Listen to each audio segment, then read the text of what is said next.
famille. Il y a 3 ans, Jacques, le mari de Thérèse, a reçu le diagnostic terrible, celui d'un cancer en phase terminale. Vous savez, quand notre père est mort, on était tous les 5 ensemble. Autour de lui, ouais. Et ça, c'était... Elle est en train de raconter qu'elle a été adoptée, qu'elle a bien vécu son enfance et qu'au moment où elle a été maman, ça a été très compliqué d'un coup pour elle. Elle s'est demandé comment elle allait être la maman de son enfant et ce qui s'était passé pour elle quand elle était petite fille. Je voulais qu'elle donne des précisions un peu sur les raisons de notre placement et les raisons de l'abandon, du fait qu'elle soit jamais venue nous chercher. Et la première chose que je lui ai dit, c'est que j'étais pas en colère contre elle, que je la jugeais pas, que moi j'avais déjà compris que son propre parcours à elle avait fait que devenir mère c'était compliqué et que voilà, ça avait aussi dicté ses choix.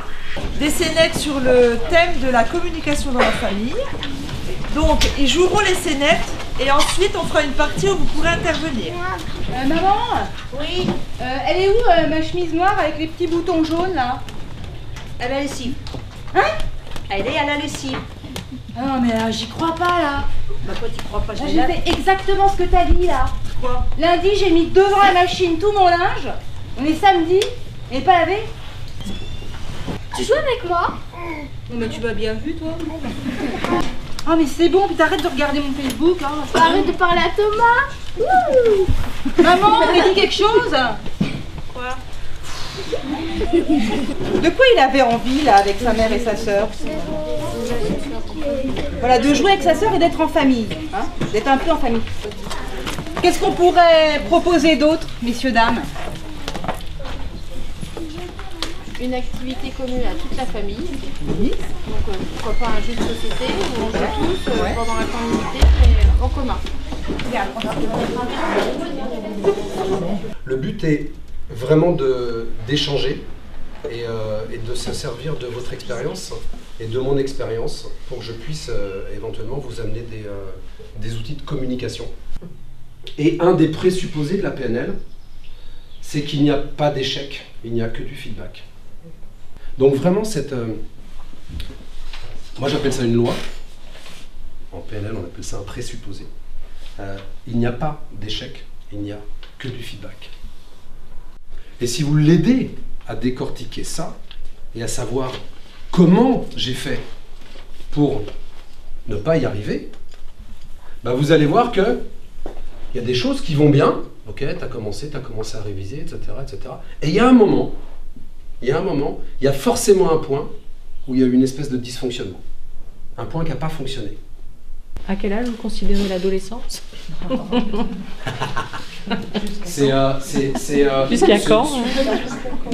Alors, j'aurais tendance à dire que peut-être que ça descend un peu par rapport à il y a 25 ans quand je travaillais ma question indirecte. Beaucoup là-dessus. Ouais, nous, on parlait de préadolescence d'abord. On parlait des préados. Surtout quand on parlait en termes de centre de vacances, on disait « Tiens, tu vas avoir un camp de préados, et puis vous aurez un camp d'ados. » Donc préado, ça commençait vers 9 ans. Ouais, bah oui, tu vois. 9-10 ans. 9-10 ans jusqu'à 12-13 ans. La famille nombreuse, il paraît que c'est réac. Mais la famille nombreuse recomposée, ça c'est nouveau et décontracté. Bonsoir à tous. Bonsoir. On va s'asseoir, on va chez nous. Ma famille se compose de tous ces êtres avec qui je partage le même sang, le même héritage familial, ces mêmes gènes, cette même appartenance. Qu'est-ce qui te prend? Tiens, voilà qui se rebelle. Tiens, toi tu nous écoutes maintenant? La famille, c'est important. Et même si toutes ces petites réflexions peuvent paraître anodines, elles font mal, car elles viennent des personnes qui sont censées être les plus proches. J'ai 6 demi-frères et sœurs ou presque, 4 papas, 4 mamans, 3 chambres à partager les week-ends, les semaines pères et les mois bleus. Oui, c'est vous vous y retrouvez? Oui. Ben moi non plus. Vive le mari. Tout ça pour dire qu'avant d'être en âge de comprendre ce qu'est le bonheur, j'avais déjà découvert que ça ne dure jamais. Je vous souhaite un bon spectacle. Je vais juste me permettre de prendre un instant pour remercier chaleureusement Sophie qui pendant 2 ans, avec les partenaires, effectivement, a pris du temps et s'est vraiment investie dans cette semaine, dans cette soirée. Et je pense que pour ça, moi, je t'applaudis. Merci.